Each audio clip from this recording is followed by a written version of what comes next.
first thing I gotta do is that.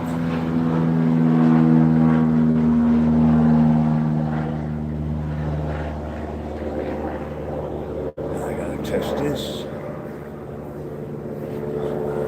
Let's go see. Let me see while I sit here.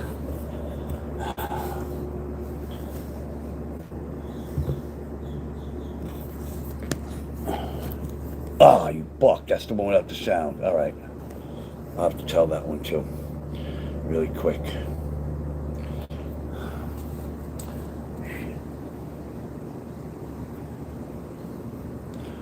Which one did I do for that? My brain will come back to me. That was when.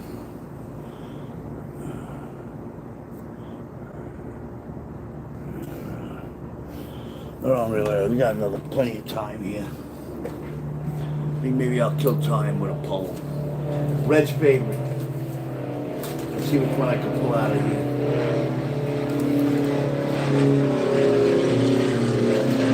I'll get you over here. Just killing time. Put that here for now.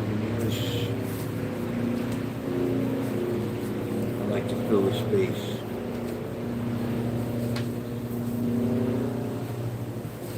Guy is over here. Why?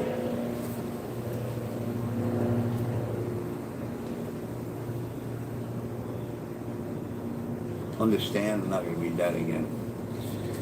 We get to the book in a little while. Any questions? I don't know if you've seen what this is about, but I tell crazy true stories about my life, and if you watch one chapter,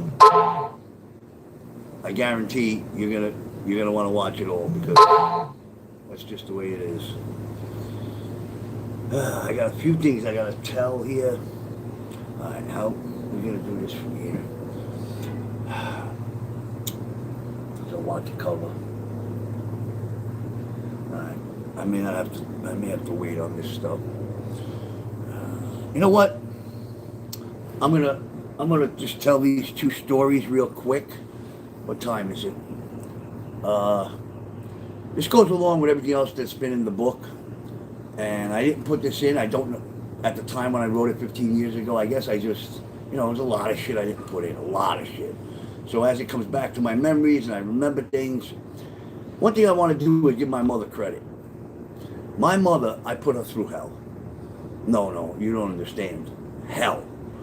She went through hell. If you listen to my stories, my mother was always on my side, had my back. And these two things are going to show you, beside the fact that every time I got in trouble, she was always there. And I got in trouble a lot. First one she got arrested. I got to put this in here too. I don't have this in the book either.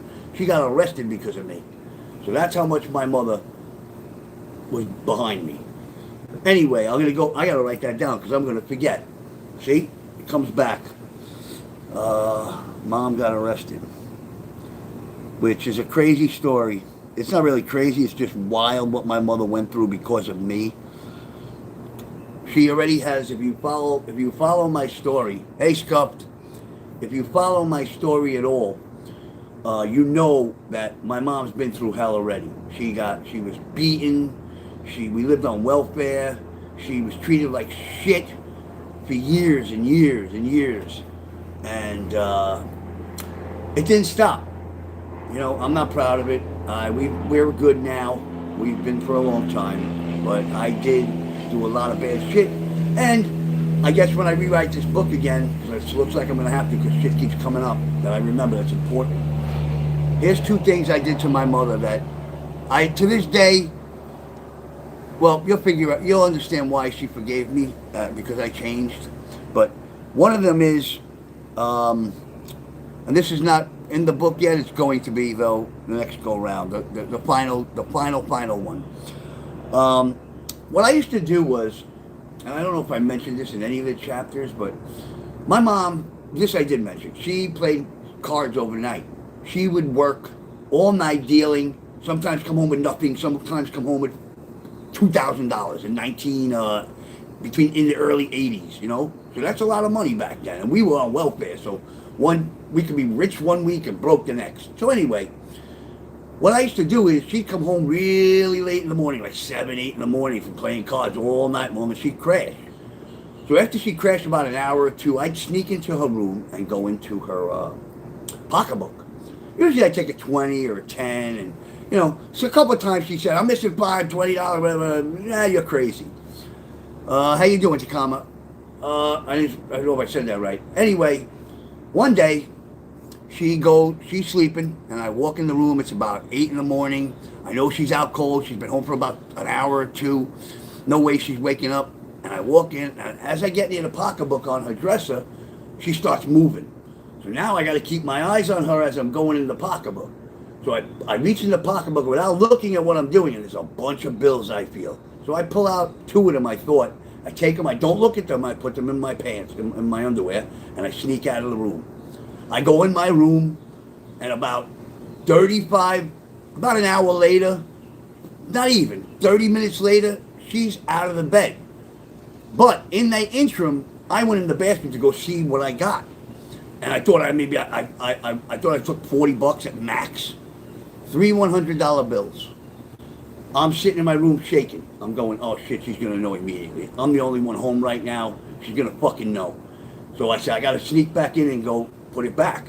As I'm sneaking back towards her room, which is, you know, I'm about 2 feet from her room, who wakes up? She gets out of bed and says, I got things to do today. I said, oh, that's good. I made like I was going in the living room to do something. I turned on the TV, sat down, shut it off, walked back in my room, which is down the hall, and she starts getting dressed. And I'm sitting there going, what the fuck am I going to do? She's going to know. She's fucking going to know. I know for sure she's going to know. Now, I'm fucking, at this point, I think I was 16, some shit like that, 17. I'm panicking because I'm busted. She starts... All of a sudden, she gets, you know, she does her thing. She has her coffee, goes back in the room, and I guess counts her money. She starts screaming, I'm missing $20. Fucking somebody stole $20 out of my wallet. Motherfuckers, mother. And I'm in my room going, $20? Holy shit, $20? You think she's missing $20? I said, I'm keeping the fucking 300. Fuck that. I don't care how much she screams. That's the, well, what ends up happening is, she's screaming about it, and I don't say a word. I just say, what are you, fucking nuts? Maybe you miscounted. There's got to be something wrong, Ma. You had to fuck up $20? She's like, no, I know exactly what I had. Yeah, okay, you knew exactly what you had. I took 3 $100 bills. You didn't even know they were fucking gone. You fucking burnout. Anyway, as she's telling me this, I'm thinking in my head, you knew exactly what you had? You're not even close. You're off by $280 fucking dollars. So 2 days passes, and when I break one of the hundreds, I take a 20 and I throw it behind her dresser. And 2 days later, I tell her, you know, I was thinking. I said, did you even look for that $20 in your room? She said, no. What the fuck am I going to look for? I know exactly how much money I had. Right. I tell her, I'm going to go look. So she goes, I'm coming with you because I think you'll put it back somewhere. I said, okay, come with me. So I look under the bed. I look, you know, around the dresser. And then I say, did you move the dresser? She says, no. Why the fuck would I do that? I said, nothing. Just grabbed it, moved it a little bit. I looked, tilted my head like this. I looked. I said, come here. The fuck is that? She goes, $20? There's no fucking way it could have fell back there. No way. I know what I did last night. I said, listen, I don't give a fuck what you know. There's $20 back there. Is that your $20? Because if it's not, I'm taking it. She said, of course it's my $20.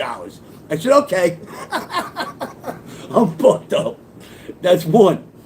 This one is sad. There's no funny in this one. My mother goes out one night. Now, I'm not home. I'm out. I don't come home till 3 in the morning. But when I get home, I have to pee. I go in the bathroom, and I'm stoned.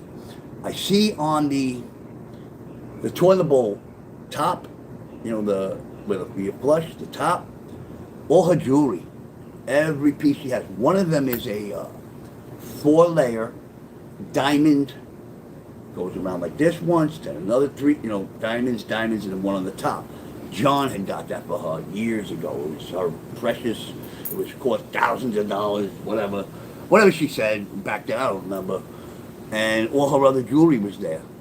So Ron, and it's in a paper towel. She probably cleaned it and left it up there. I fold the paper towel and I put it in my fucking underwear like I do with everything. And I go back in my bed. I go back to sleep. I wake up to her screaming, "My jewelry, my fucking jewelry!" I said, "Ma, what happened? What happened?" She goes, "I think I flushed my jewelry down the toilet. I washed it last night." I went, "Oh my God. She was drunk. She's got no clue. What do I do?" I said, "There's no way. There's no possible way I could put it back. Not like the money. There's no way I could fucking even try to say, 'Hey, Ma, I saw it. I stuffed it in my pants.' Not at this point.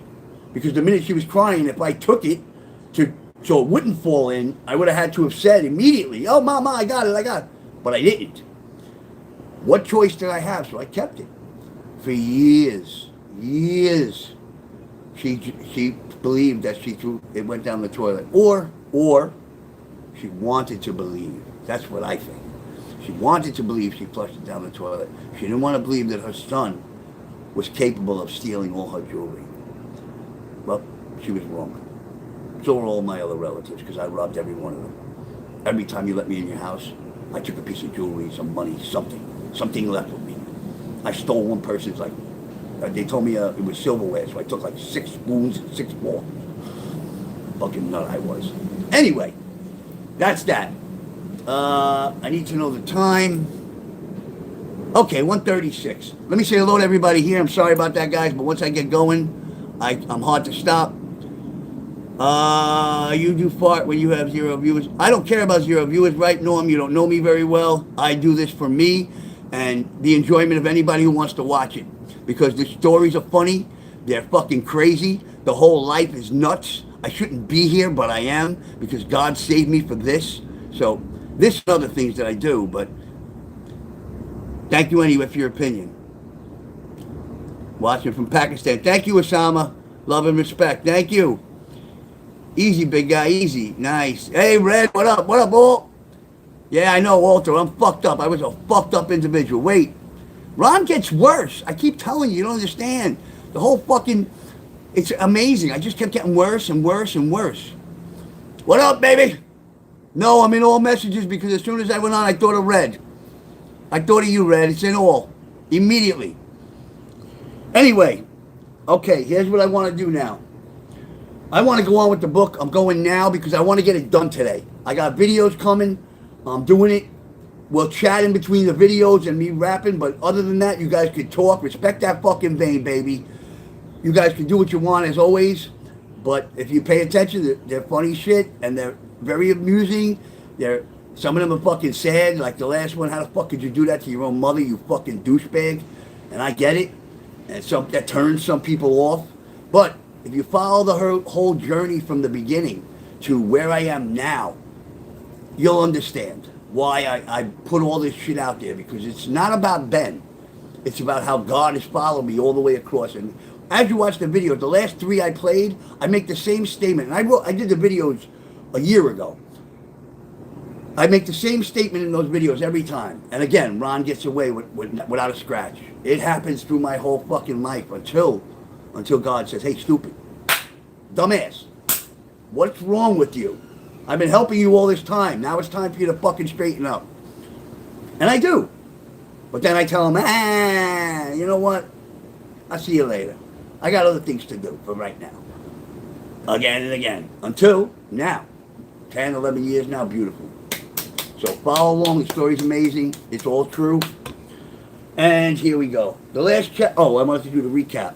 Here's the recap. Yesterday I covered chapters 39 to 49 with the videos. We went from broken faces to busted chains, gold chains, death, attempt to stay in the Navy. Somebody's teeth got knocked out. Somebody else got stuffed in a trunk. This is all that went on in the last hour I did my videos. To Neil ruining his car very stupidly. Duck sees firsthand the effects of angel dust, only to end yesterday's chapter with beating up a friend from the neighborhood. So that was just yesterday's. Imagine what was before that and what's coming after that. Here we go. Okay, I want to tell a story first because this isn't something I did yet, so I got to do this first. This is a guy, Robbie Scars. We had Joey Scars when I was younger. Now we got Robbie Scars. He lived in the building where my father got shot in the head. He lived in that building. Same building where Scotty lived. That's how I knew him. We used to see each other here and there. When there was nobody to hang out with, we'd hang out and smoke weed together. That's all he ever did. Smoke weed and drink. Smoke weed and drink. He always had a beer in his hand.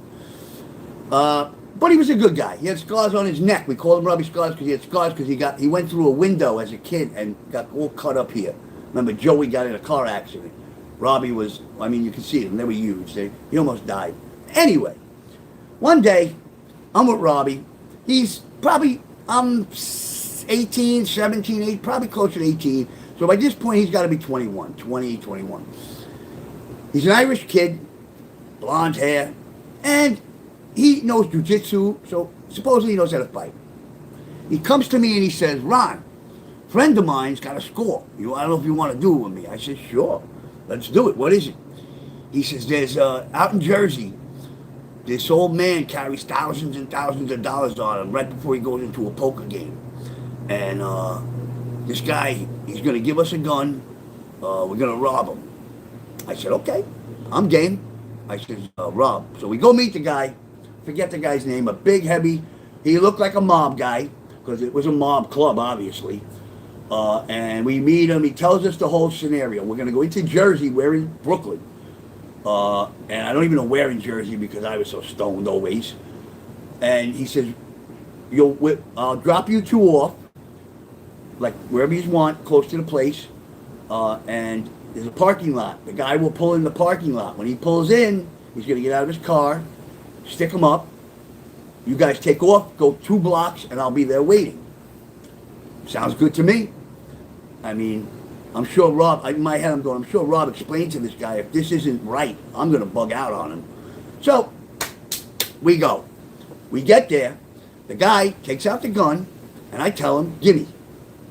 He says, Rob, because Rob knows him, I don't. Rob says, no. Because Rob knows me. He knows that you give me that gun, I'm going to fucking shoot somebody if I have to. Robbie says, no, Ron, you don't need the gun. Here's the blackjack. And I said, no, Rob, if we're going to do this, I want the fucking gun. He says, no, bro, I know you. Ain't happening. It's all right, you got the gun. But make sure that if we're in trouble, you better fucking, no problem. Nah, yeah, bro, I got it. Okay, guy he drops us off. We're waiting behind a fucking tree. Big ass fucking tree. Right across the road. Guy pulls up. He gets out, and he is an old man. Gets out the car. As he's getting out, we start over. Somebody gets out the passenger side. A younger guy, big guy, who's, I guess his son, I don't know. Anyway, so we roll up on them. We get about 15, 20 feet away. And Rob puts the gun up and tells him, Breeze, give me your money. Give me your money. And the old man just looks at us. And he's in shock at first. The kid is just standing there and puts his hands on top of the car. I guess he got scared. The old man, he didn't get scared. He looked at us and said, what? Are you fucking kidding me? You're going to try and rob me? And Rob started shaking. Like this. And I'm looking at him. And I'm walking now towards the guy with the blackjack. And Rob's staying there. I'm going, Rob, come on. He's going, like this. And I'm going, fucking shoot him. If you got to fucking shoot him, shoot him. Ends up, the guy, old man starts towards us. Now I have a choice. There's a club. It's a fucking mafia club. I hit this old man, that other kid yells, he don't use the fucking gun. If he uses the gun, they'll all come running out anyway. If he doesn't use the gun, there's a possibility that we could just be fucking, somebody's gonna scream, they're gonna come out, we're dead. So, I said, fuck this, turn around and I take off. Rob right behind me. We're running. We can't run to where the guy is because now they're chasing us. Now, we're about 2 blocks away. And we look back, now everybody in the club is out in the middle of the street. So I tell Rob, follow me. And I dart across the highway. And there was a cemetery. I mean, we got about another 2 blocks before I did this. And they weren't really running. They were all fucking mob guys. They were probably looking to get in their cars and chase us. So I jump over the highway, and there was a cemetery. I said, follow me. And I run into the cemetery, and I duck, and I hide behind a fucking tombstone, and he comes right next to me. I said, jerk off, go behind the other fucking tombstone. Why would you stand right in front of me? You idiot. So we wait there, and all we see is cars flying back and forth on the road. Then we hear, woo, woo, woo, woo, woo, back and forth, flashlights, looking in yards, looking everywhere. Oh, I tell him, don't you fucking move a muscle. I don't care if they come in here. You don't move till I move. We sat there for about 3 hours. 3 hours, and I still wouldn't leave. Finally, we see the guy that brought us there. I couldn't believe he was still there. I figured he took off a long time ago. We see him driving down the road. I said, come on.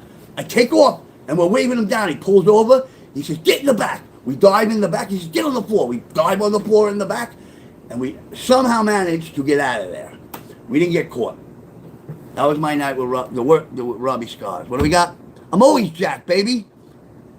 I want to get this done today. That's why I'm trying to rush stories. That's why I started early, baby. Stroke that vein. All right, that's the Rob story. What's the other thing I got here? Mom went through. I did that.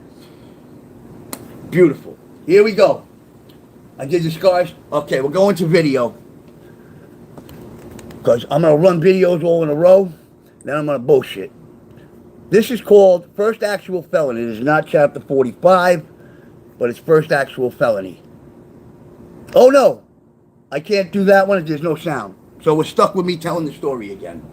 And then I can go to the video. My first actual felony came... You know what? Right now I just went blank. Son of a bitch. Give me a second. I'm a burnout. Fuck. I got arrested so many times. We ended up on Rikers. Oh, I got it. Okay. So, the first time I go to Staten Island to try to rob a house by myself because I hear there's money out there,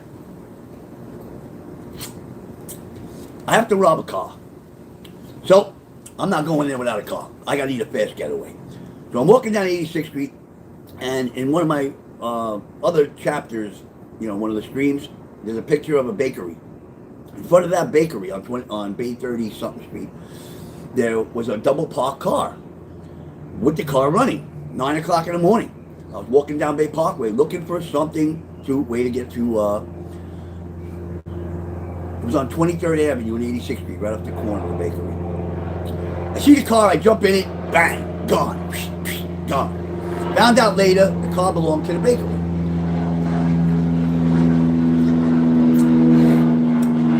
I go to Staten Island, and I drive. So I'm looking for anything that shows me that nobody's home. So, I'm driving, and I see a home that I see mail in the mailbox. That means it's 10 o'clock or 10:30 in the morning. They haven't been home since probably yesterday because the mail's in the mailbox this early in the morning. Most mailmen don't come that early, but they do. So either way, I'm thinking nobody's home. So I go up, I ring the bell, I knock on the door, I ring the bell, ding, ding, ding, ding, ding, ding, ding, bang, bang, bang, bang, bang, nobody there. Usually when someone answered, I would ask for someone. Hi, is Charlene home, or is Terry home, or Mary? They'd say, no. I said, I met her at the club the other day. She gave me this address. She must have just punked me.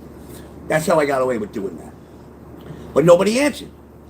So I take it in the front door because it was a solid door. So I proceed around the house. I see a basement window. I break the basement window, and I go in. On the way in, I must have been spotted by a neighbor, because on the way out, with the pillowcase over my shoulder, 6, 7 cop cars out there, and I just went out the front door like it was nothing, saw them, put the bag down, got on the floor, and they arrested me. I got out on $500 bail. So now I'm out on $500 bail from Staten Island for a felony burglary. And we go from there. The next one is bad decision number 1. Oh, makes me even that story I just told.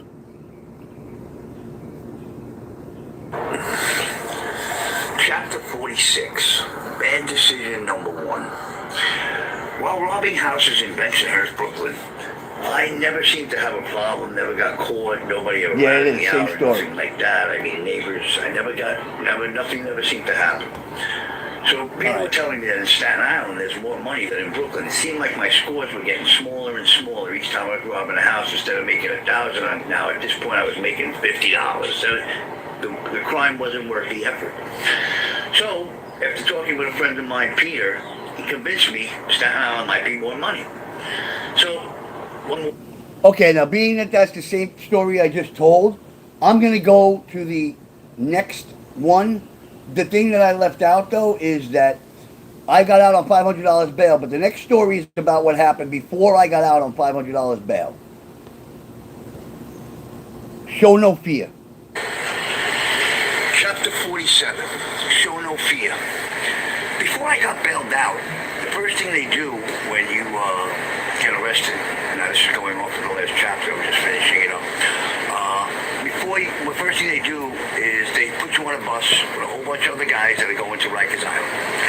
Now, when I get on the bus, you have no choice. You sit where they put you. You're handcuffed to the guy next to you, and the two of you will sit next to each other because there's two seats all the way back on both sides. So they put me, I end up in the front, second seat from the driver. There's the driver, then there's the front two, and the next two seats, that's me. And all the way in the back, maybe a seat, one seat in front of the last two seats, which was about, I'd say, 15 rows, maybe 20, I don't really recall. It was Spanish, two Spanish dudes who were together. And they were handcuffed together, too, so they must have done this before and knew how to stay with their friends. So while we're on the bus, they're screaming up to me in the front, "Yo, Whitey! Yo, Mighty Whitey! Yo, Mighty Whitey! We want some protection money, motherfucker. You're gonna give us some protection money." And I'm sitting there and I ain't turning around. I'm sitting there like this. And I'm sitting and they're repeating it. "Yo, Whitey, we talking to you, man. We talking to you." And I said, "Nothing." So I reach in my pocket and I have my wallet in my pocket. I have $2 on me. I pick my hands up and I take the other guy who's handcuffed to me and bring his hand up and I sit up and I shoulder him the $2. And I tell him, "I got $2, and that's staying in my pocket." And I put my wallet back in my pocket. And they were telling me, "Yo, Mighty Whitey, you're going to pay us protection money. We're going to get you when we get to the island. We're going to get you when we get to the island." Well, we all go to the island. Now, when you first get there, you got to go through intake. First big cell, we're all sitting in the cell. And we're waiting to go through intake. And I'm in the front of the cell because I know what's going on. Near the gate where it opens and closes, and there's a guard sitting maybe 5 feet from the gate.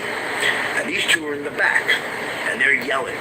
From like after 10 minutes we were in there, from the back, they're not screaming, but they're going, "Mighty Whitey, yo, we're gonna come get that protection money. Yo, you're gonna pay us, motherfucker. You're gonna give us that protection money. We're taking your shit."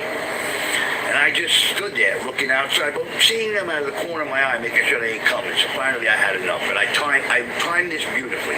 Because I see the guard, he's paying attention now. I know he's watching what's going on. So I know if I get in a scuffle with these guys, it ain't gonna get that bad. So I see him looking, he's looking at them, he's looking at me, and he looks over at them. When he looks at them, I turn around from holding the bars this way, because I'm looking out. I turn around and look at them, and I went, "Fuck you, shut the fuck up." And I turned around, and the guard looked at me like, "Oh shit, man, you should have did that." And he's like, looking at me, and I see them creeping up slowly, and I'm watching them out of the corner of my eye. And when they got within, I'd say, 7 feet, I turned around. And as they got close enough to me, as soon as the one on the left got close enough, I reached over and I popped him. And then the other guy started, right after I hit him, I went from one, then I hit the other guy, boom. By the time I hit the other guy, the guard was in the cell. Get back, screaming. I got the mace out. He's like, "Get off me, sir." And he takes me out of the cell, and he moves me along. But I used my brain. First of all, I couldn't show fear. Second of all, I knew they were coming, so I had to hit them before they hit me. Even if I got my ass kicked, I still would have got a couple of shots in and hurt them, and they wouldn't have bothered me again after that. But after that was done, they moved me out. And like I said, I wasn't even there 12, 14 hours, and I got bailed out. I just thought that was a very interesting story. It's how I think. It's the way I always try to stay, and even to this day, one step ahead of everybody else, thinking things through, watching everything going on, seeing every angle. It works. All right, that was Show No Fear. I'm going right along because I want to get done today. The next chapter is I Saved Walter's Ass. This is after coming home from the Navy. Chapter 48. I saved Walter's ass. Now, I didn't know Walter. Let's go back a little bit. We start out the night. It's me, Bo, Neil, Mike, and I believe a guy or two more, maybe. I don't remember. Tom might have been there, Neil's brother. Anyway, we're smoking our dust on the corner of Bay 29th and 86th Street. We got a friend, Freddie. He lives a block, an avenue away from where I live on Bay 29th and Band. He lives on the corner of Benson. Freddie, for no joke, he looks almost identical to Lou Costello. So, Lou Costello is the Abbott and Costello comedy team. He looks just like him. Not exactly, the body type, the shape, and he even walks like him. And stand-up guy, Freddie. Anyway, it's about 9 o'clock at night, and we're on the corner, and Freddie comes down the block, and he says, his friend Walter, a kid tried to rape his sister. And we're like, what? He said, yeah, you want to come? We're going to go down and take care of these guys. So all my friends, and me, were like, oh, sure, let's go see what's going on. Come on. So we go back to Freddie's house, and then Walter comes. Walter's about 6'2", one average guy, 180 probably, and, stocky, nice little build, I guess. And Walter's probably, I say 21 at the time, 20. But everybody else seems to know Walter, but I don't know him. I never met him before. It's the first time we met. So I light up another cigarette. We all smoke. Somebody else does something. Whatever. We have a drink. And we decide we're going to get these guys. So we jump in Neil's car. And Freddie had a car, I believe. And that might have been it. 2 cars, I'm pretty sure. Anyway, I'm in Neil's car, obviously. We take off. We go there. Now, I'm dusted out of my mind. I'm high as a kite. I get out of the car with the baseball bat. Everybody has a baseball bat. I get out of the car with the baseball bat. And I'm looking around, and people are running. Guys are jumping over fences, and my guys are going after people with bats. And I look up, and I see Walter is about to get hit in the back of the head. A guy coming up behind him, and he's reared back like this. He's just about to hit Walter in the head. And I hit the guy in the back of the head. The guy goes down. Walter turns around. He goes, thank you, thank you, thank you. And he's like, come on, let's get out of here. I'm stoned. I'm processing everything, but very, very slowly. I'm like in a daze like this. And I'm like, ooh, everything's going, yeah. And they all take off. All my friends, they all run to the cars. And the cars start driving away. And I see them and I start running. And Walter, out of everybody, I guess because of what I just did, makes them stop the car, jumps out, come on, and I jump in. For 2 weeks, 2 full weeks, when I woke up in the morning, Walter was outside my house. When I came out at night, Walter was outside my house, and he stayed with me all the time. What do you want, Ron? You want to get high? What do you want to do? For 2 weeks, finally I had to tell him, Walter, that's enough.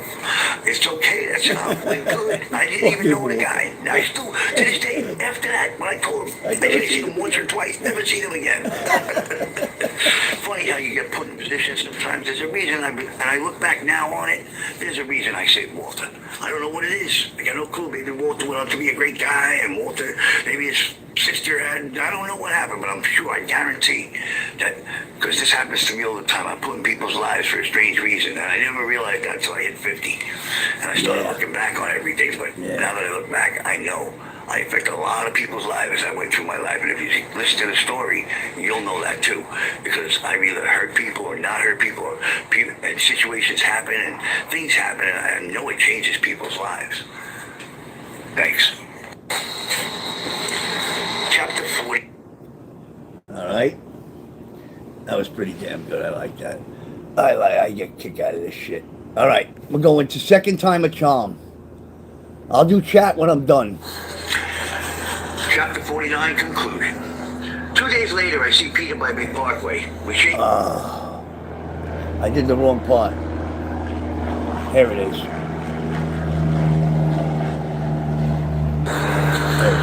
Chapter 49. Second time a charm. After the last 7, I believe 8 or 9 posts I've done for the book, I had not had written down. Those were just from memory. So in this chapter, I'm going back to the book. Second time a charm.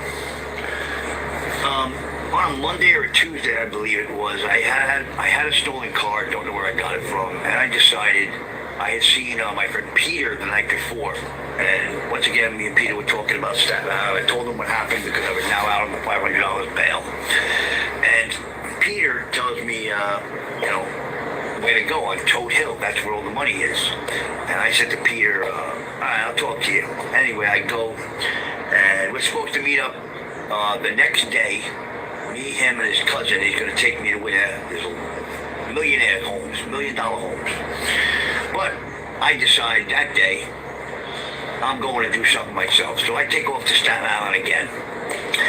I pull up to this woman's house, I don't know whose house it is, and I see there's mail in the mailbox and stuff, and I start ringing the bell. This is off my memory, and I'll get to the reading in a minute. I'm ringing the bell, nobody answers, and the front door had glass, little, like, I'd say 8, 12-inch glass panes, 2, 4, 6, maybe 8 or 10 of them on the door. So nobody answered the door, so I take off my jacket that I was wearing and I put it around my hand. I punch a hole in the glass, I reach in with my other hand, unlock the door, and I go in. As I go in, I open the door and there's a little old lady standing there right at the doorway.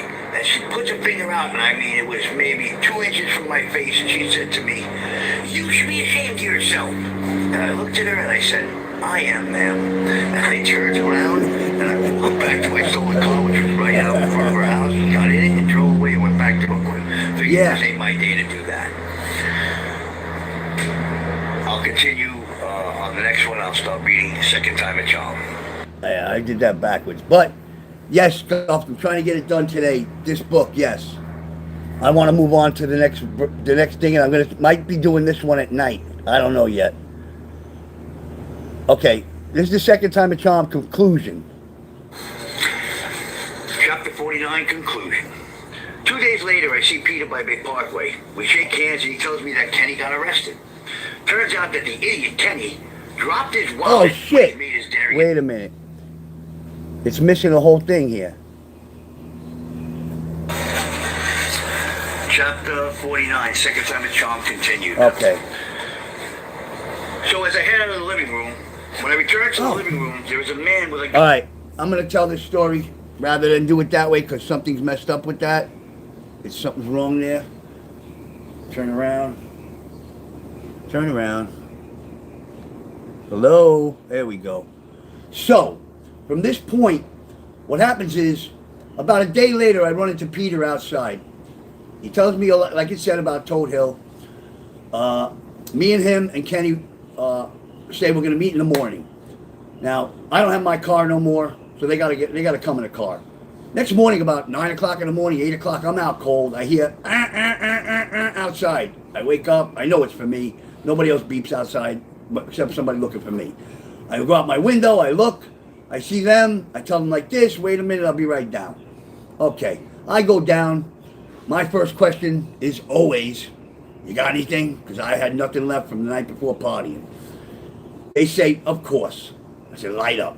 So as we smoking a dip cigarette off first, I asked Kenny, what's up? He says, all right, we obviously, this car is stolen, he tells me. I say, obviously, you don't fucking have a car. I say hello to Kenny. No, I really don't know Kenny at all. Peter is, I know better. And he tells me, let's go to Toad Hill. I say, come on, let's get this shit over with. We go on we smoke the cigarette outside my house first. Then we get in the car. Peter drives. I get in the back. Kenny's in the passenger seat. We take off. Halfway there, I tell Kenny, light that other dip up. No problem. Boom, bang, bang, bang. We light it up. We all smoke. We're driving around, and we're in a nice little area. We're not on Toad Hill, but we're in it's got to be $500,000 houses. Back in 80-something. I see a house, and I tell him, pull over. He pulls over right in front. Now, it's a long way to where the house is. It's the front yard is a front yard that's pretty big. So I walk over to the house. I ring, ring, ring. I knock, knock, knock. No answer. I look back to them. I go like that. 1 minute. I make my way around all the way to the back. There's no back door, but there is a window. I look around in the other yards. Nobody around. I attempt to break the window. It don't work. It's a bucket. Boom! Crashing. It shatters. I go in. Nobody heard nothing from what I understand. I go, run to the front of the house, open the door for the two guys, and I tell them, come on. They come flying out of the car, running in. We go.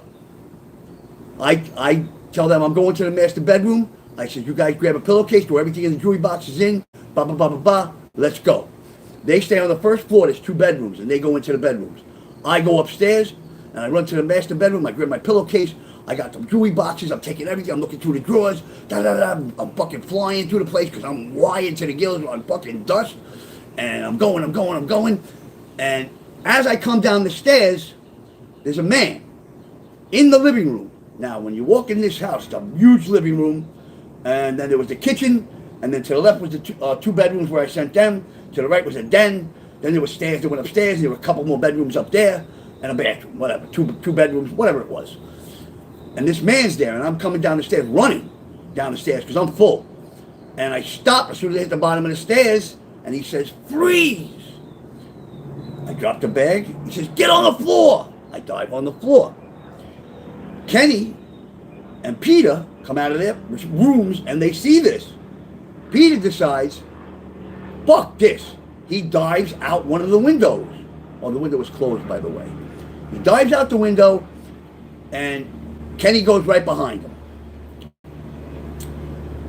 They go. I'm on the floor. This man in plain clothes is over me with the gun, and he says, at least I got one of you.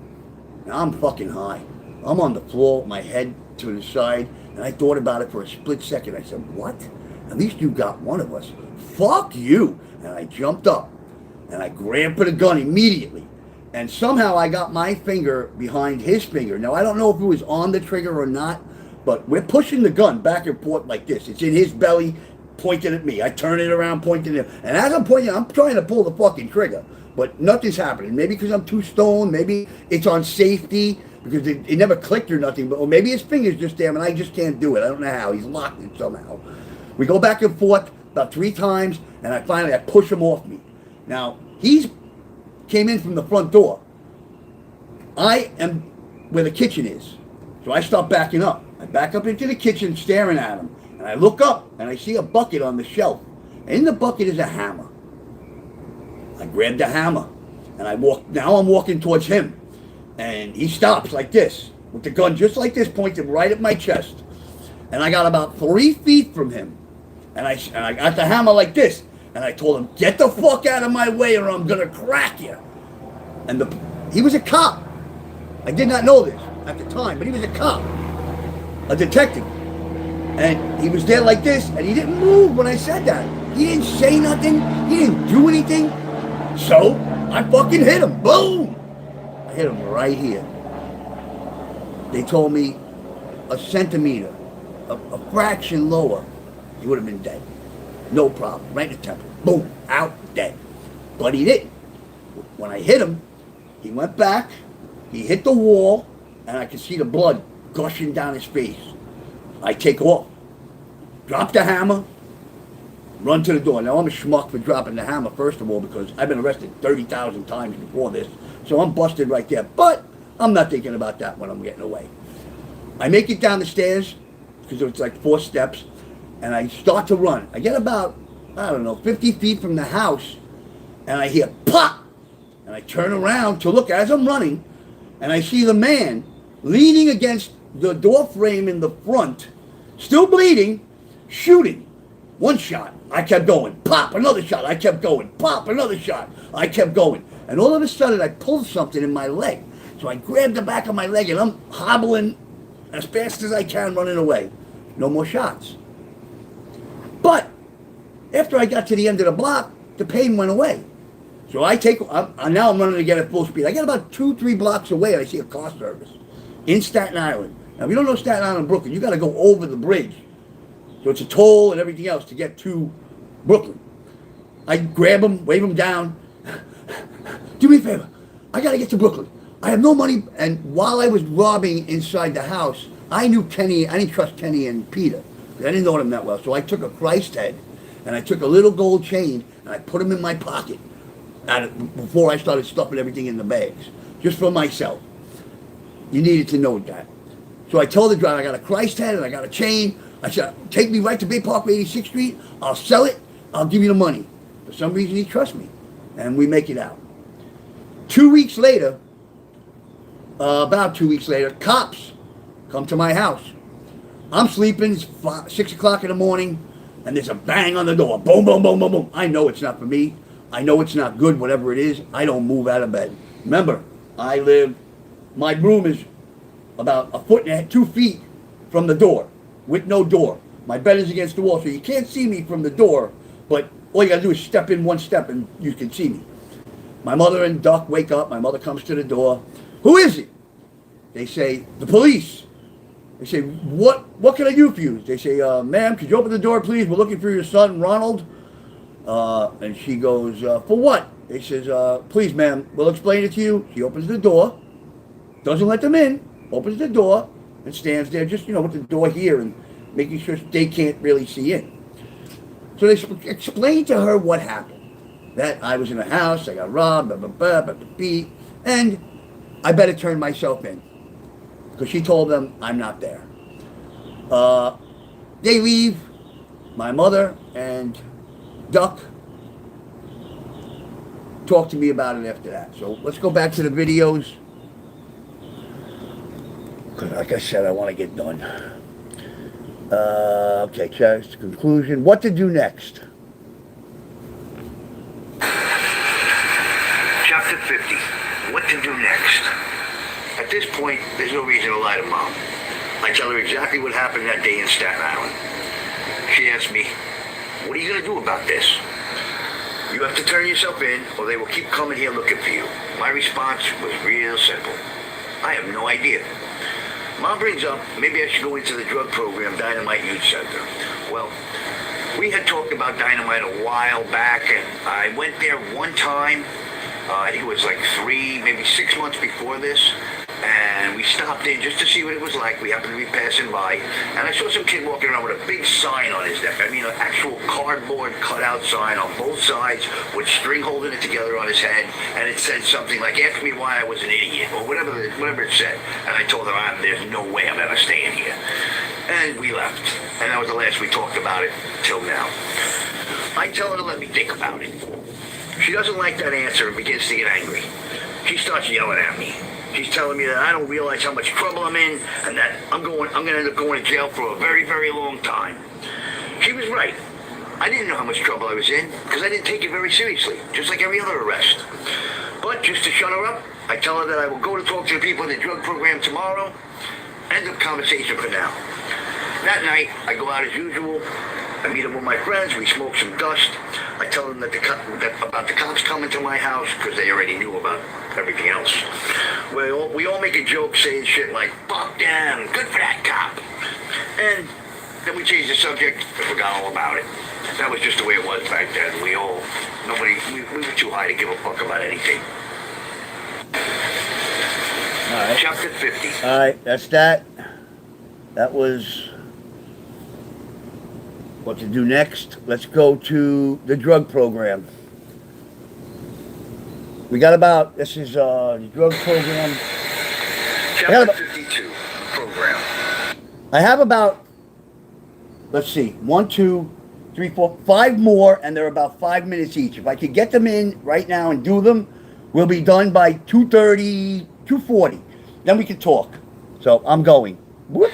The drug program, rather. On March 2nd, 1986, after a night of usual partying, Mom and I went to talk to the people at the drug program called Dynamite Youth Center. We got there about 9:30 a.m. Upon walking through the front door to the building, which is located at 1890 Coney Island Avenue in Brooklyn, we approached the front desk. Mom told the person sitting at the front desk that we were here to talk to someone about me possibly getting some help because I have a drug problem. We were asked to have a seat, and the person said someone will be with you shortly. After 10 minutes, a man about 6 foot tall, with what looked like a perm on his head and a thin face, thin frame, and a bushy mustache came over to us. He extended his hand to Mom first, then me. He spoke with a broken Spanish-English accent. He introduced himself as Gabe Marin. His name was Gabriel Monet, the intake coordinator for the program. We said our cordial hellos, and then he escorted us down a flight of stairs to his office. DYC was set up something like this. It had 3 floors. When you enter the front door, there was a reception desk to your immediate left. To the immediate left of the desk was the director's office. The director was a woman named Ray Dibble.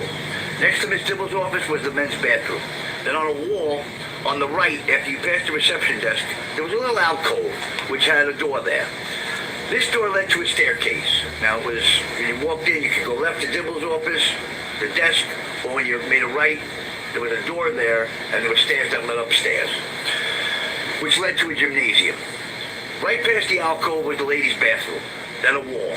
The wall was, where the stairs went down, the wall was surrounding those stairs. It had about a 10-foot high ceiling, but it was arched, and so you had 2 sides, bathrooms on both sides. When you walked into the facility through the front door, if you continued straight ahead, there is the staircase about 6 steps that leads down to the main dining area. This area was large. There was about 8 round tables where the members ate their meals. Each table fit about 8 people. When you first get to the bottom of the steps, to the left was the kitchen. Next to the kitchen on the right was the counselor's office.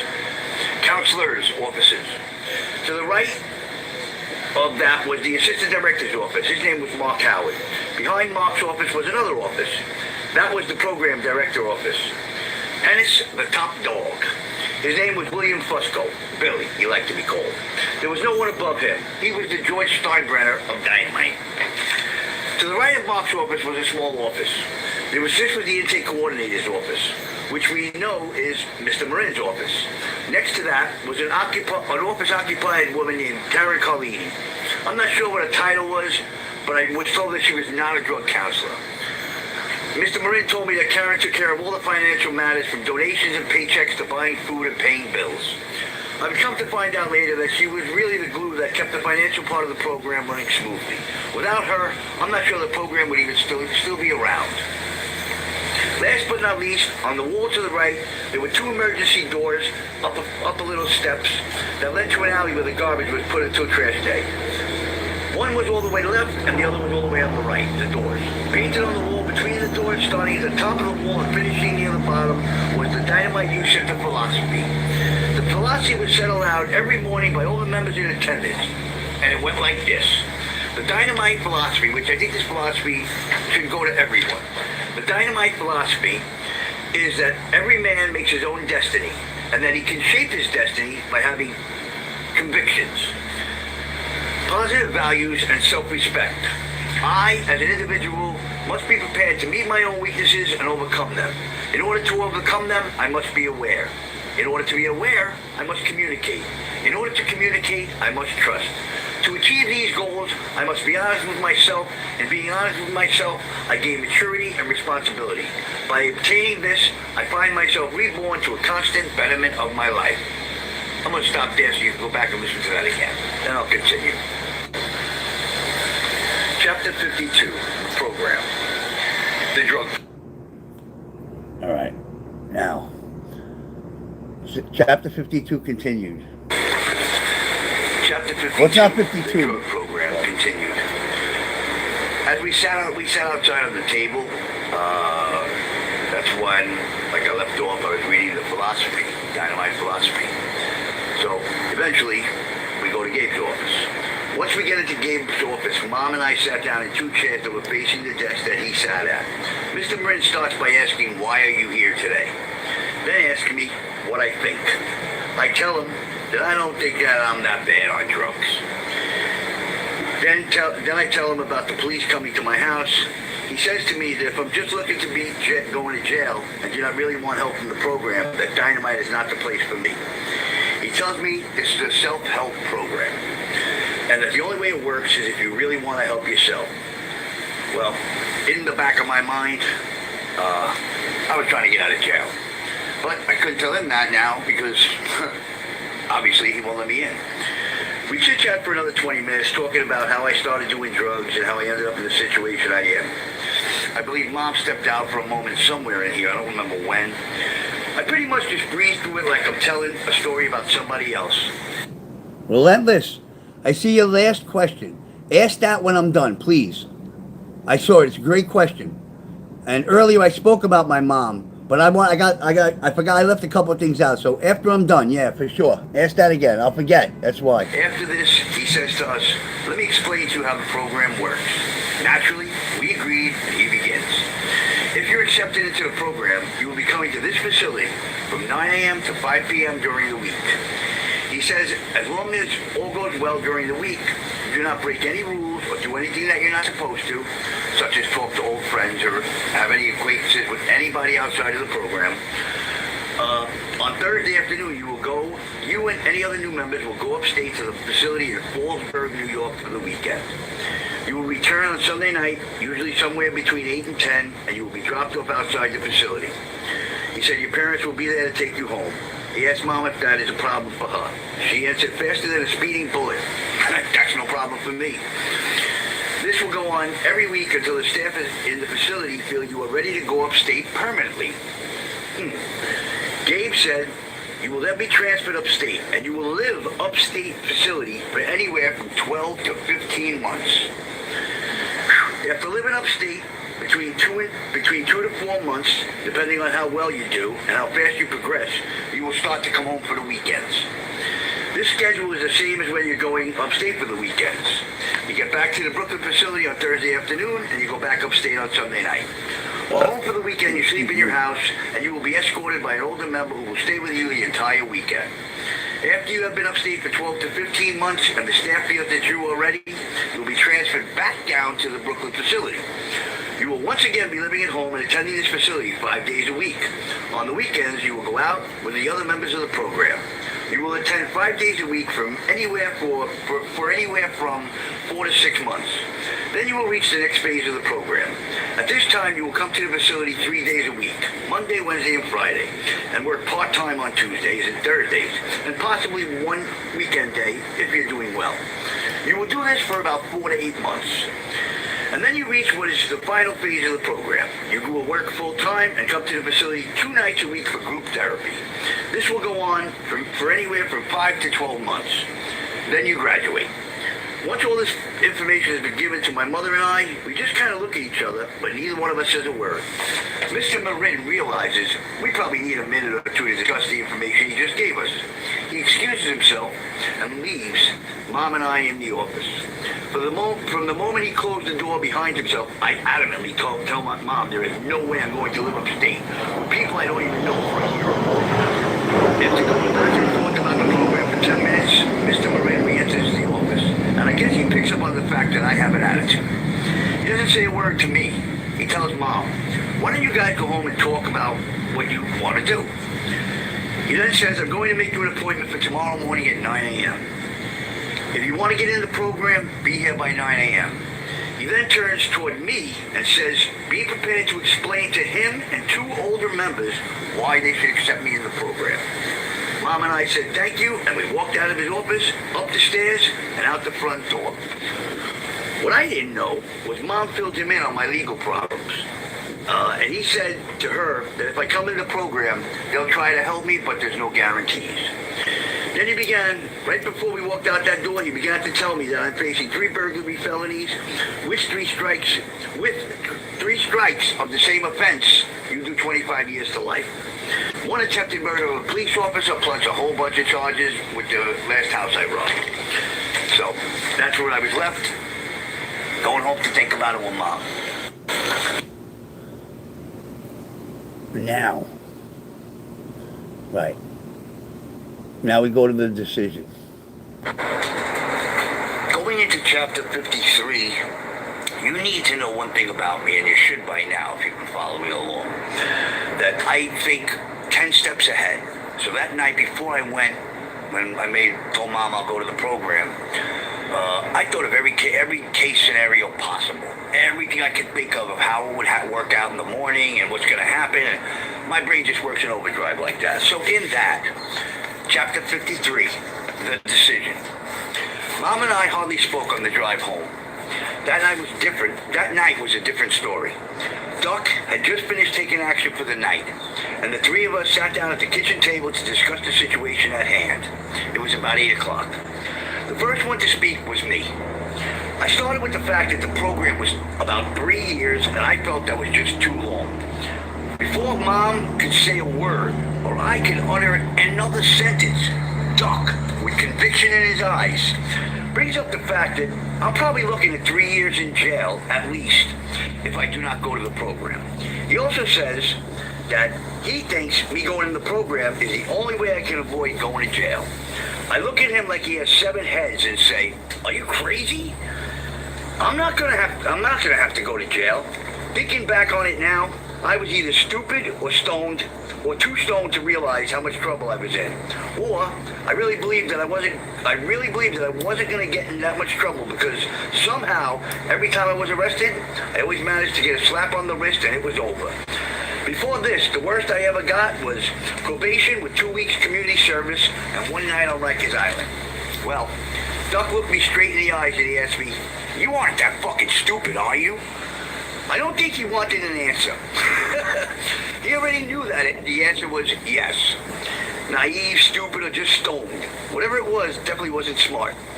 He then ran back with the charges were that I was facing. 3 burglaries, assault on a police officer, attempted murder of a police officer, attempted burglary, 2 of them, and there were several other charges that were thrown in there with all of that, trespassing and a bunch of misdemeanors. When he finished talking, there was nothing left to say for me except, I guess I'm going to the appointment in the morning. And hopefully they accept me and keep me out of jail. And I told the 2 of them, if I'm going to do this program, I'm going out tonight. Mom reluctantly gave in and said one condition she has, that no matter what happens tonight, that I have to go to that intake appointment at Dynamite in the morning. I agreed without hesitation. I made sure I got nice and high that night. I smoked dust, as usual, and for the life of me, I have no clue as to where I was or what I had done. I have no memory of that night at all, so I'm sure I took more than just those couple of pills. I do know that at 8 a.m. the next morning, Mom was waking me up, and true to my word, I got right out of the bed as soon as I heard a voice say, "Time to get up." Don't get me wrong, I didn't want to open my eyes, never mind jump out of bed and go to this dumbass program. But as sure as grass is green, I got my ass up and made sure, with a little encouragement from Mom, that I was 15 minutes early for my appointment. Deep down inside, from the mention of the program, I never really thought about it as a serious thing. Maybe I was cocky, maybe I was still in the cloud from the angel dust, or my brain was so tired from all the years of substance abuse.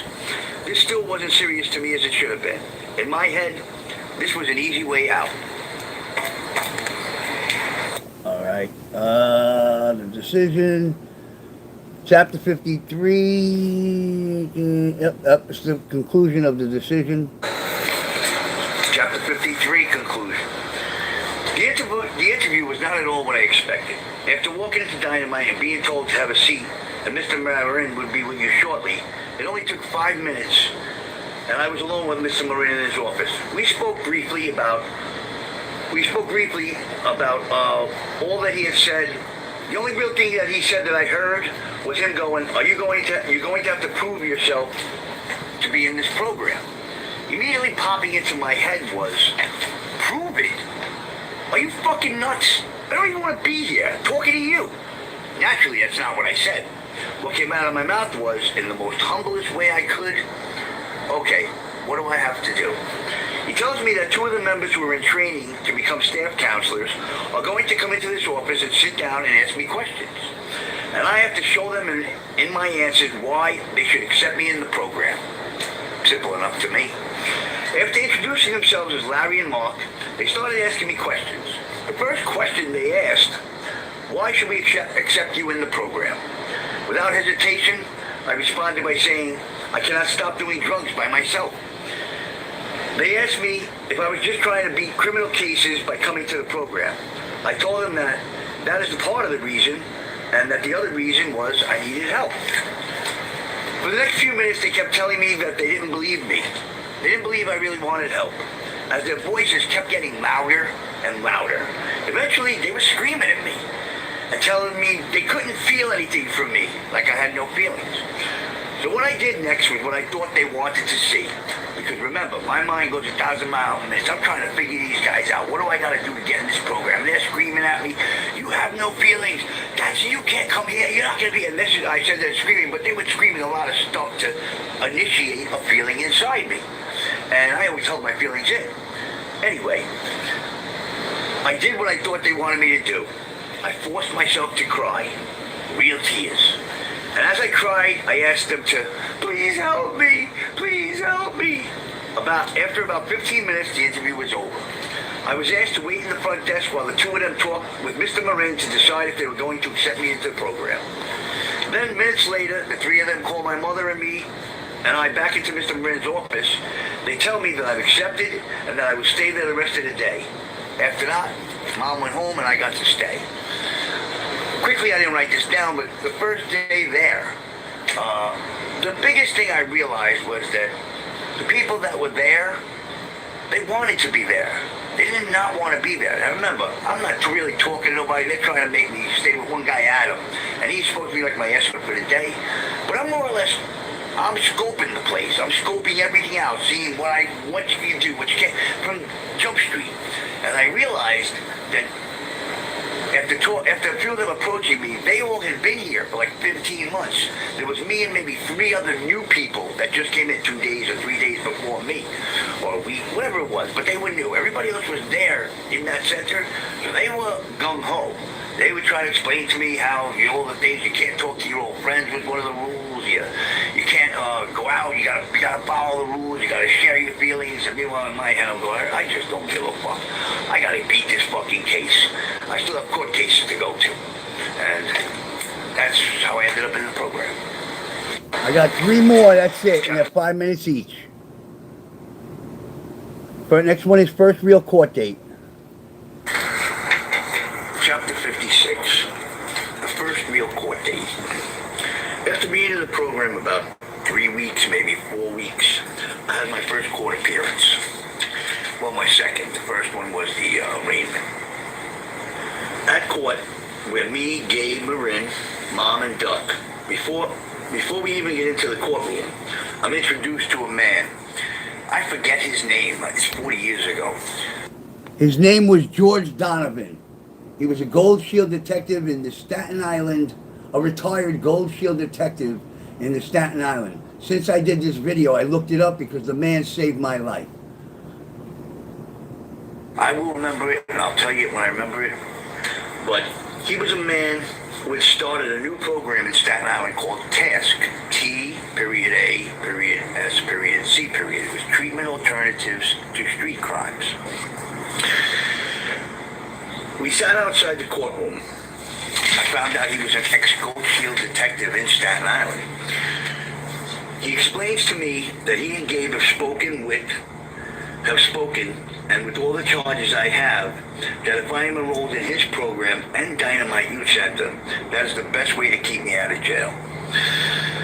He says that I will continue to attend Dynamite, same as I'm doing. Yes, Relentless. That was the only reason I really went in. Even though Duck, when Duck told me Duck didn't do things like that very often, but when he got serious, I knew it was bad. When he did that to me and he told me, are you fucking stupid or what?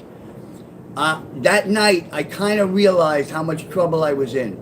I realized it right at that moment because it didn't take me long to turn around and tell them that, yeah, I'll go. Because once he spoke to me like that, I knew I was in bad shape. And the thing about Mom, I'll give it to you real quick. Mom never enabled me. From 14 years old, I was closer to 14. She knew I was on drugs, pills and shit. I said this at the time. And Mom used to give me alternatives because she didn't want to deal with it. She tried tough love. She tried every love there is.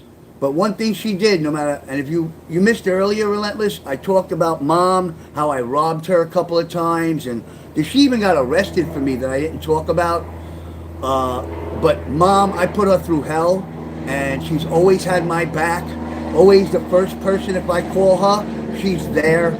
To this day, if I needed it, she'd fucking sell her heart. So even though we don't talk very much, I do know that about my mother. My mother is a wonderful, wonderful woman in her heart. Her brain is another story, but her heart is golden for her children especially. So anyway, let's get back to what we were at. Like I said, I only got 3 more I want to get done before my grandson gets here. And I will see someone from his task program once a month. He tells me, same as everyone else, that I'm looking at probably somewhere between 7 to 25 years in prison. If they convict me, the judge, to give me a chance in the 2 programs, that might help. Before our conversation ends, he pulls me to the side and tells me that I'm going to be the one who gets his task program validity. He says that he spoke with the people that I broke into their houses and the officer that I almost killed, and tells me that they're willing to drop the charges if I get myself help and get in a drug program, which I already was.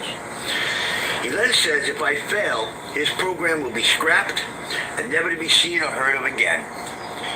At this point, all I care about is staying out of jail. After the bailiff calls my name, I step up in front of the judge, and again, I can't remember his name. Immediately, him and Gabe, my lawyer, and what's his name? I don't know his damn name. George Donovan, damn it. I'll tell you when I remember. I just did. Explain that I am in both programs.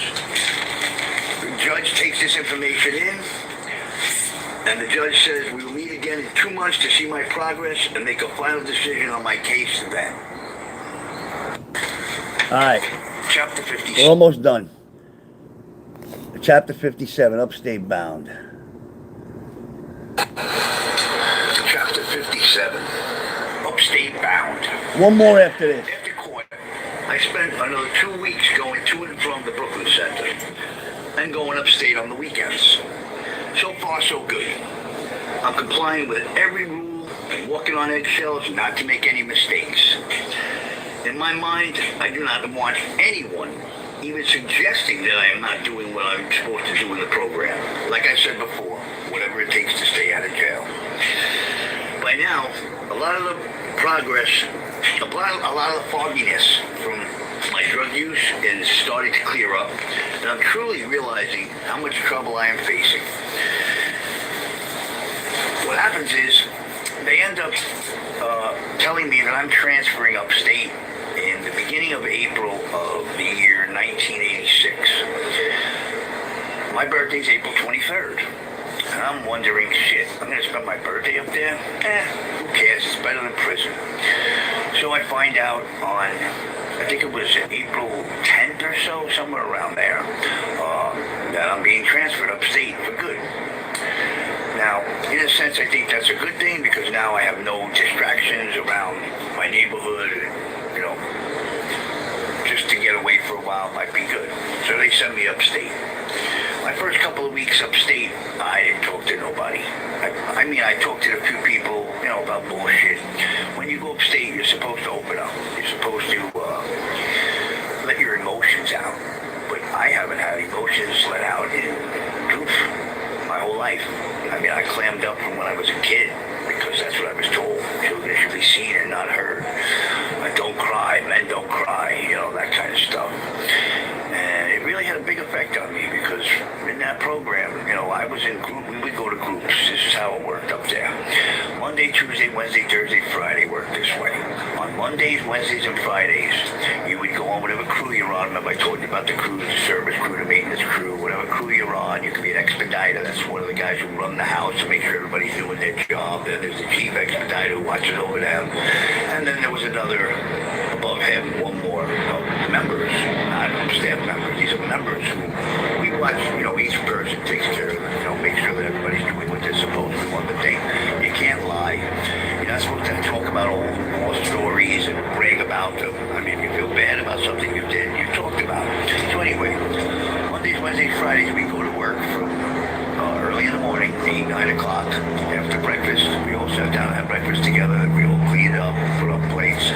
And then by 12 o'clock lunch, and then between 12 to 1, I believe it was, we start to work a little bit more. And then from 2 to 5, we have groups. And it was like, I'd say 40, 50 people up there. So each group contained about 10 people in. When we went to the groups, it was supposed to be, you know, whatever setting group, staging group, and whatever you talk about is supposed to be real from your emotions and your heart. Now, remember, I'm new up there, so I'm really just watching what everybody else does.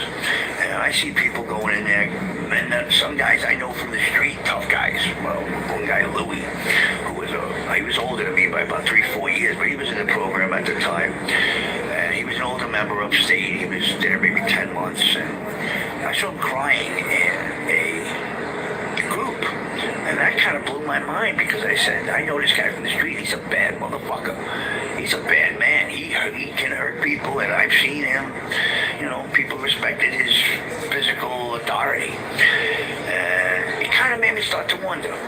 So then, I'm up there maybe a month or two. About a month, I'd say, and like I told you about the softball, I'm in softball, I'm loving it, I really am, but nobody understands why I don't do anything wrong. We'll get into that in the next chapter. Alright. Upstate Bound. Nobody gets it.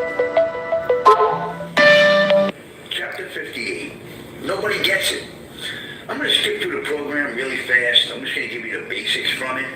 One was the fact that I stayed up there a long time. I completed the upstate program. But for all the time I was there, like I was up there 13 months, no one can understand why I never had guilt. Guilt, if you remember what I explained to you, is doing something wrong or breaking the rules and not telling anyone. Well, first of all, I did break the rules. But every time I did, I ran to Frank, the counselor, Frank Schleininger. Like if I didn't make my bed in the morning, I went down and I told him, Frank, I didn't make my bed. He'd say, why? I said, because I didn't feel, I came down, I got to do my duties. And in the program, you move up as time goes on. Like first I started as a service crew, then I went to another crew, then I became an expediter, who is like, you expedite the house, you make sure everybody's jobs are being done. Then above him is the chief. I explained this earlier when I first started talking about the program. Every crew I would go in, they'd be screaming at me, you got killed, you got killed. The one thing they didn't understand, and I don't know how, but there were a couple of people that did, like Charlie Paterno, who became my best friend up there. Me and him were really tight. I'll get back to him in a moment. But the reason I didn't do anything wrong or didn't hold guilt was because I was facing 7 to 15 years with a minimum of 13 years before parole. I gave away a little bit of what happened at court, but I was just outside thinking about it. And the fact that I forgot that I didn't mention that in chapter 57, what are you going to do? Now you know. That's what ends up happening. But I'll explain that story because it's a little bit stronger than the way I explained it. But anyway, they just didn't understand. And, there was nothing I was going to do. I was scared. Ooh, I was 20 years old, for lack of a better way to put it, little white boy, 110 pounds, 20 pounds, and 13 years in prison. I would have probably had to kill somebody while I was in there. Definitely would have had to, because I know what would have happened. You know what would have happened. They would have liked my tiny little white ass. So, I'm not talking other colored people, just people in general in jail. They don't give a fuck what color you are. They'll bang you up the ass just because that's what they do. Anyway, I'm sorry, I didn't need to say it like that. I apologize. But anyway, they just didn't get it. And I never got in trouble upstairs. I only got in trouble once. Because we had what was called I forgot what it's called, but everybody, they bring the whole house together because it's running terrible, all 70 people, 50 people, whoever's up there, and you have a house meeting. And the staff tells us everybody it's time to drop all the guilt because there's too much guilt in this house. And the one thing I did do was one night on Night Watch, I was with a friend Brian on Night Watch, I started telling war stories, making my old days getting high sound good. Sound like they were, better than being straight. And I took my weight for it. I did 30 days dishpan. But other than that, I never got in trouble. The one thing that I do want to mention before I end this part, a year after being upstate a year, Mom visited on weekends and my brother and, Doc. But after being up there 12 months, the police officer, who I hit in the head with the hammer and almost killed, tried to rob his aunt's house, came and visited me. And the one question I had to him, when I was standing 3 feet away from you, and I had that hammer cocked back like this, and I said to you, get out of my way, I'm going to hit you. Why didn't you shoot me as soon as I moved? And he looked at me dead in my eyes and said with the most Emotional conviction, he said. I couldn't shoot a kid. He said, you may have been 20, but you had no facial hair, and you looked like you were 10, 12 years old. And he said, I just couldn't do it. And then I made him laugh. I said, well, after I picked you, I ran out the door and started running away. You shot at me. He goes, he laughed and said, yeah, by that point, I didn't give a fuck how old you were. Boy, that was a pretty cool ending. All right. I love that. I thought I had the other one on here, but it's not, and I'm not doing it. The story at court, we'll save it for another time. Let me do this. We got a few minutes left. I'll answer any questions now. I just got to try to put shit together. I don't know about anybody else, but like the stream I did yesterday, I watched some of it this morning, and I'm listening to the stories, and maybe it's because I lived them, but this shit's funny. Some of them are fucking hysterical. What happens, I don't know. Maybe it's me. Some of it's off the wall. The last couple have been more serious because now I have to be serious in this time of life. But if you go back, I did, and I watched them. Nobody can tell me the shit that happened to me isn't funny. Because there's no fucking way all this shit should have happened to me. And we're only 20 years old.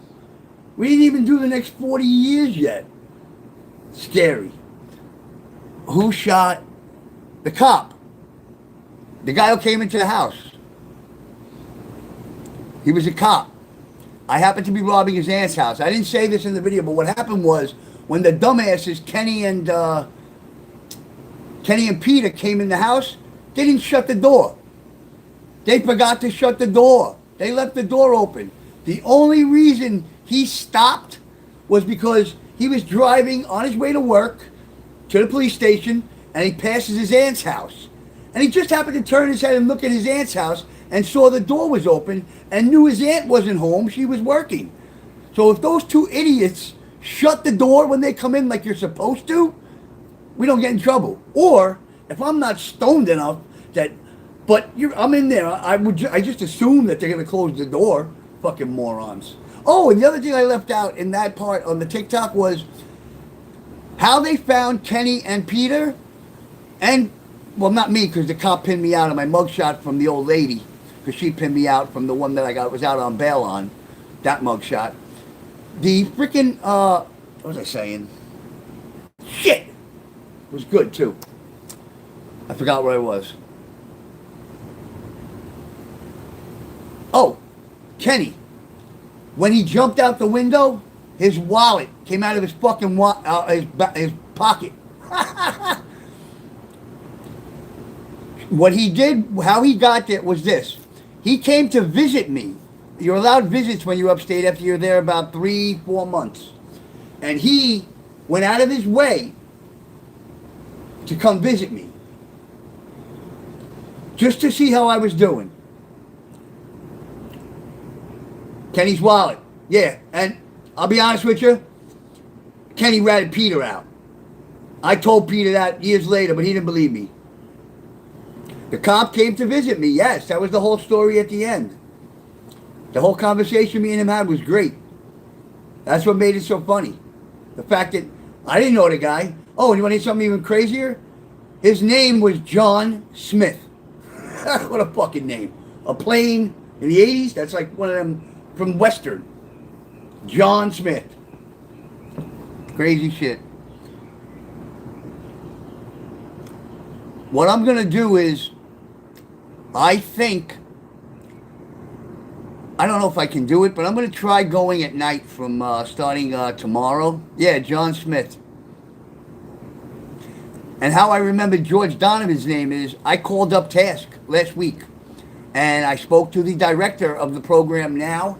I explained to her who I was, that I was the first graduate, or the second, I'm not sure, of Task. I'm pretty sure I was the first, because I stay in the program and I eventually graduate, obviously, because I've talked about that before, but you got to see how I get there. And Task is still around till today. So, and the woman, when I asked her on the phone, I said, I don't remember his name. She threw a couple of names at me, and I remembered who it was. It was George Donovan.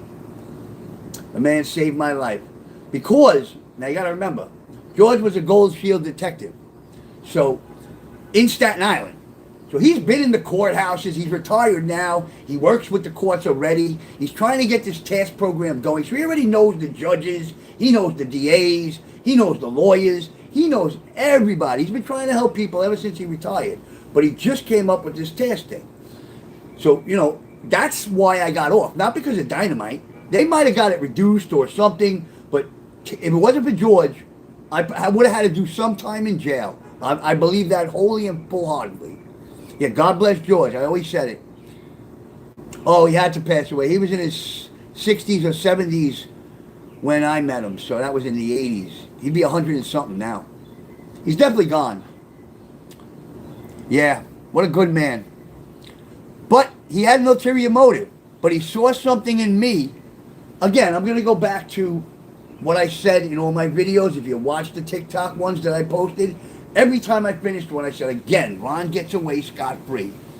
Well, if you look at this situation, I may not have gotten away scot-free, but I didn't go to prison for 13 fucking years, and I didn't tell you the story what happens at court. I'll do that. I can do that right now. It'll take 2 minutes. Long story short, at court, it ends up that the judge calls me up in front of him. He says, come up here. Now, that's unheard of. You do not, without my lawyer, you do not ever. And the bailiff looked at the judge like he was nuts. I walked up. He said, see this piece of paper? I want you to sign it. I said, what is it? I didn't say what it is. I said, okay, sorry. I said, okay. I went to go sign it. He goes, no. Don't you want to know what it is? I said, okay. I didn't give a fuck. I was going back to the program. I wasn't going to jail. That's all I knew. He says, on this paper, he goes, first he says to me, a whole bunch of people went out of their way for you? The people you tried to rob. The officer you hurt. A couple of people you did rob. He says, they all went to bat for you. You must be someone special.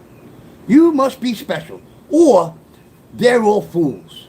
He says, what it says on this piece of paper right here is, it says, you're facing a minimum. You're facing 7 to 15 years. He says, but I put a clause in there. My clause in there says that if you do not finish the program, do 5 years probation, if you look the wrong way, if you get in any type of trouble, if you spit on the ground and you get in trouble for it, you are going to do a minimum of 13 years before you can see parole. And it will be in writing, and you will sign it if you want to walk out of here today. I looked at him. I didn't think a split second. I grabbed a pen. I signed the fucking paper. That's how I ended up back in the program. But that judge, the way he put it, he was so, I really believe he truly felt that either they're morons or they know something he doesn't know. And again, there's God. There's God. I bet all those people were Christians. I bet every one of them was believed in Jesus. I will never know, but I do believe that. Who else would open their heart that way? Did you have feelings of remorse between the ages of... No. Not for nothing. Ever. Ever. You know what I had remorse for? Losing Debbie. I cried like a little fucking baby. Like a fucking baby when I lost her. Yeah. I think that's about... And my dad dying. Yeah, those were my only 2 remorses. Everything else I have remorse now, not between those ages. Now, for all that shit. The people I've altered their lives. The kid I blinded. The kid that I tried to rob the chain, and I know I smashed his whole face in. He was hurt bad. I know he had to get his nose done or teeth fixed or something. And there's Big Mike. And there's a people in between. And there's a guy hit with the baseball bat for Walter. And there's a lot more. There's the other kid that I got in a fight with, and he had me on the ground, and then he got batted out, and I don't remember. Could have been me. Who the fuck knows? How old were you when you got saved? I've been saved more than once. I tell that story way back in one of the chapters, Relentless.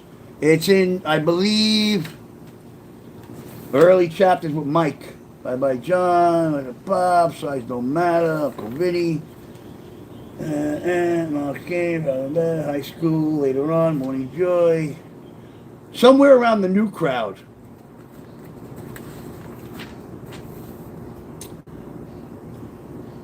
I'm like 100% sure I told the story on here. Um, yeah. Anything else? We got any other questions? I got about another 10 minutes till I got to wrap up because my grandson. Today I do have to stay with him. That's a fact. You really want that story again, Relentless, about the blind guy? It's quick. Oh, I just turned it on. I thought I shut it off. It's a stupid story. Yeah, real quick. Me and all my friends are on the corner, Bay Park, 86th Street, hanging out, getting high. Some tall kid, big kid. I think I may have seen him before. Be standing on the corner, but I was always so stoned. He looked like a regular that would come in once in a while because I was at that candy store all the time. And as he's reaching for his candy all in a row, in slots, all different chocolates and stuff like that, right? When you walk in, and I'm in the store already, and he's reaching for candy, and I decide I'm going to go next to him and try to steal something, even though I don't have to. It's Sonny's candy store. I'm stupid. All I had to do was say, Sonny, I'm taking this. My dad will pay for it. No problem, because he was friends with my father. Early in. Or later on after my dad died, I used to just take stuff down. Sonny, I owe you 50 cents, and I'd pay him later. But I wanted to rob him. The kid, as I'm leaning over to grab something, like brushes my hand. So what the fuck is your problem? I said, what? Like nasty. I said, fuck you, jerk off. He turned and squared up on me. So I jumped up, I grabbed him in a headlock, well, it will be this way, grabbed him in a headlock with my left arm, and I brought him down to the candy, and I pop him. Boom, boom. Mike, who's 2 years older than me, he's 21 at the time, the karate guy, sees this, and I'm holding the kid towards the door.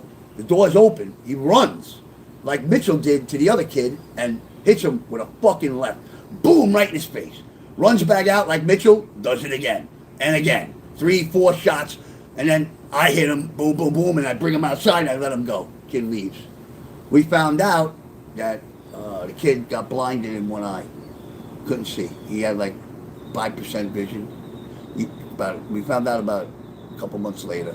I feel terrible about that now, but at the time, didn't bother the shit out of me. There's a lot of that happened. And I didn't even have to steal it, Relentless. That's the worst part. I say all the time, my stories are not for glorifying.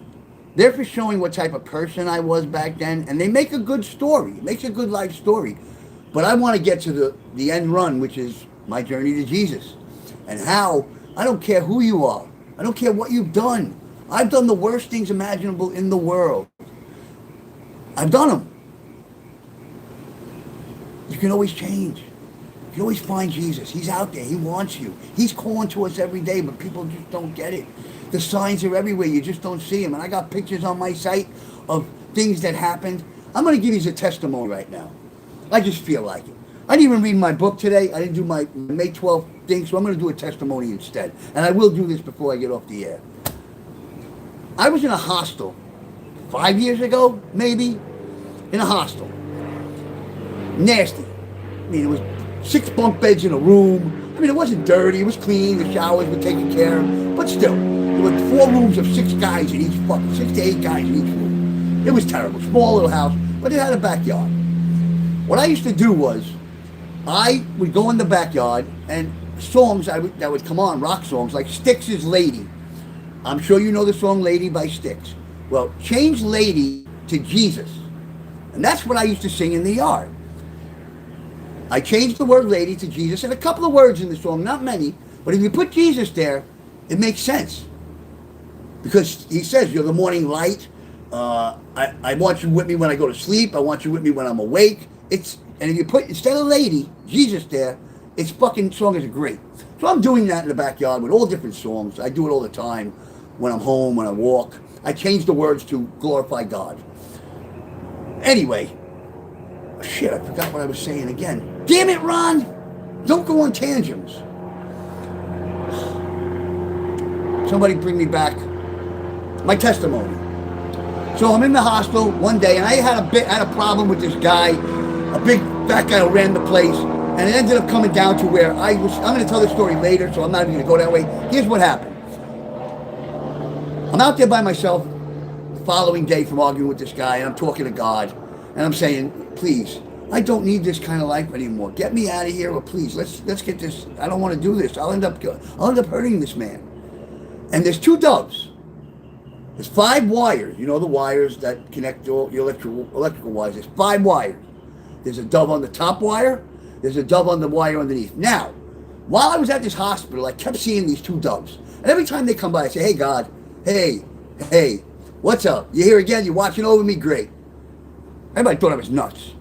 So I'm out there by myself. Now, they're about 15 feet away from me on the wire. One's on the top, one's on the second one, and they're not under each other. They're like this. And I looked at them, and I'm smiling, glorifying God, and I said, if you guys are from God, do me a favor. Come down to the bottom wire and shimmy over to me. Goofing around. I said it as a joke. I didn't mean it. I didn't think they would do it.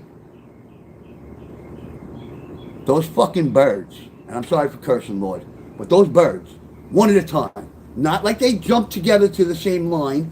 The one on the second went down to the next one. The one on the top went here. This one went to the bottom. He went to this one. This started over this way. He moved over. He came down. And the 2 of them made their way on the bottom freaking wire to me. Now don't tell me that's a coincidence. Don't tell me God isn't great. Do not ever tell me. That's one incident. I've had at least 6 where he's actually shown me right in my face. And they're coming in the next chapter, in the next book. That's why I wanted to get through today. I'm sorry for getting upset. But I'm not upset. It's a happy cry. And I do this a lot, but I'm by myself. I do it all the time. And I've had people tell me, you're full of shit. Fuck you. I don't give a fuck what you think. I know what I know. That's like telling me, and I'm going to give away another story that happens right now. Because I got 4 minutes and then I'm going to cut off about God. I get married, shit happens.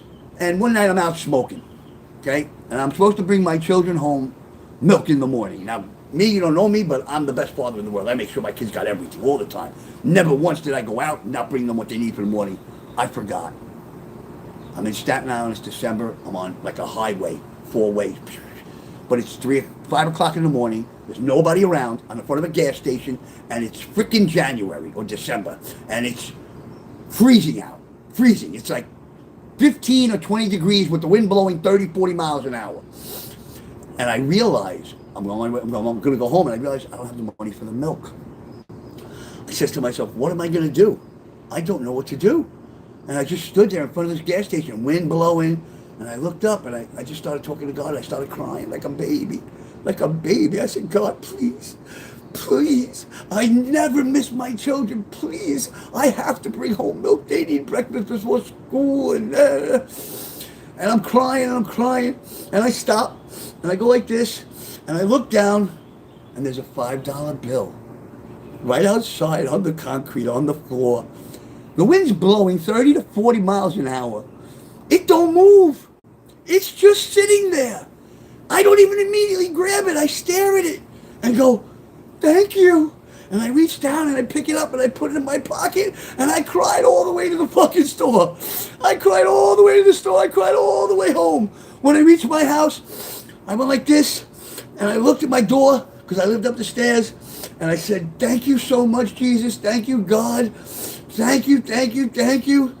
But I never said to him at that moment, I'm going to change. I never said anything else besides thank you, and I couldn't believe it because the next few days I ended up going right back to what I was doing. But yeah, I've been saved quite a few times. Yeah, I've been saved quite. He's done. There's a bunch more of that. Believe me. Believe me. Ron's a tough guy. I really am. But I'm a pussy.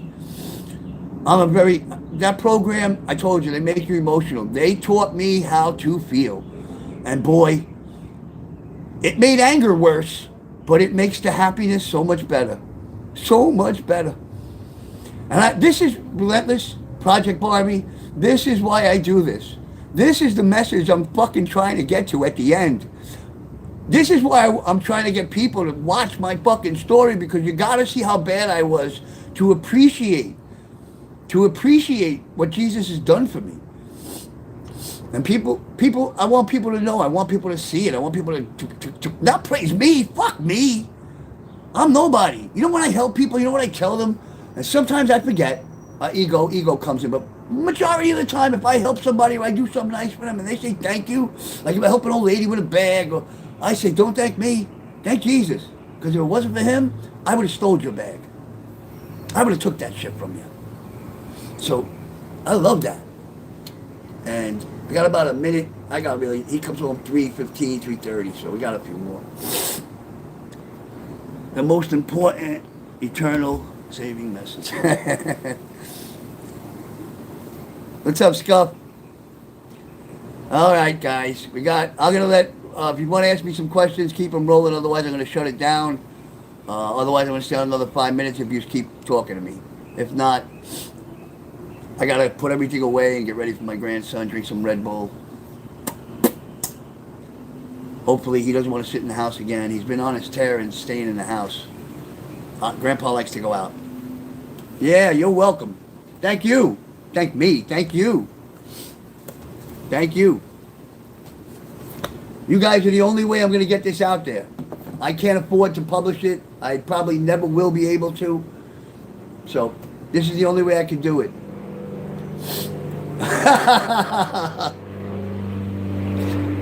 I thought my recap, if you go back and watch, I think my recap of what I did last time was pretty fucking funny, the way I put it. That's one thing I do like about the way I do this. I don't care what anybody says. I think my little anecdotes, my little jokes in between, they make the stories even better. That's why I like doing it live. Because shit pops in my head. There's no way I can get every memory down perfect on every story. No way. Not with all the drugs I did, but I give you the basic fucking blast of it all. But as I read them, as I watch them, new stories come in. I've written in about 5 different stories already, like in places, just to do it again because they help the story get along. So, there's always new stuff. Fucking crazy. It really is. It's ridiculous. I just wish the people that went through this stuff with me were alive. I do. I really do. Because then you get other versions. I tell the story from my perspective. There's other perspectives, I don't know why Mike really wanted to punch that kid that night. There's a lot of things. Did Big Mike really steal the drugs? Was it Billy? Who the fuck knows? Could have been anybody on the corner that night. Most likely Billy. But Mike never came back. So could have been Mike. Who knows? All questions I'll never have answers to. Unless some of them are alive and they catch this stream or the TikTok and they call me up or they hit me up. Hey, I don't remember it like that. I'd say, okay, let me hear your version. Because I have a pretty fucking good memory of all that shit. Damn, Billy is correct. I hope he wasn't damned. I don't refute nobody to hell. I hope in his heart, even though he was the way he was and did the things he did, I hope deep in his heart he had Christ before he passed. I wish that on everyone. Nah, Billy was in trouble from when he was a fucking toddler. He was bad. Let me give you the original way me and Billy met. Okay? We became friends when I was 16. Because that's when I met him again. When I was in 7th grade, I was 11 years old, I believe, or 12. And I'm walking my brother home with a couple other kids from school, and it was winter, there was snowballs, and all of a sudden somebody starts throwing snowballs at us.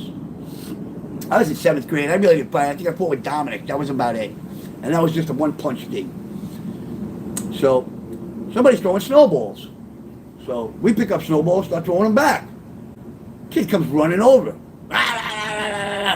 He's about 13. No, Billy had 3 years on me. So, I'm 12. He's about 15. And he comes running over, and he says some words to me and my brother, which my brother's now behind me. And the other kids are backed up. And for some reason, we start going at it. He throws a punch, I move, he misses, I throw one, I miss. and he grabs me in a headlock. And I'm wearing one of them wool hats. This gets funny.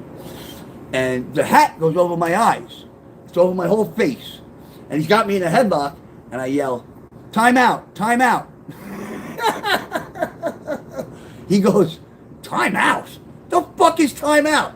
I said, "I can't see. The hat's over my eyes. Time out."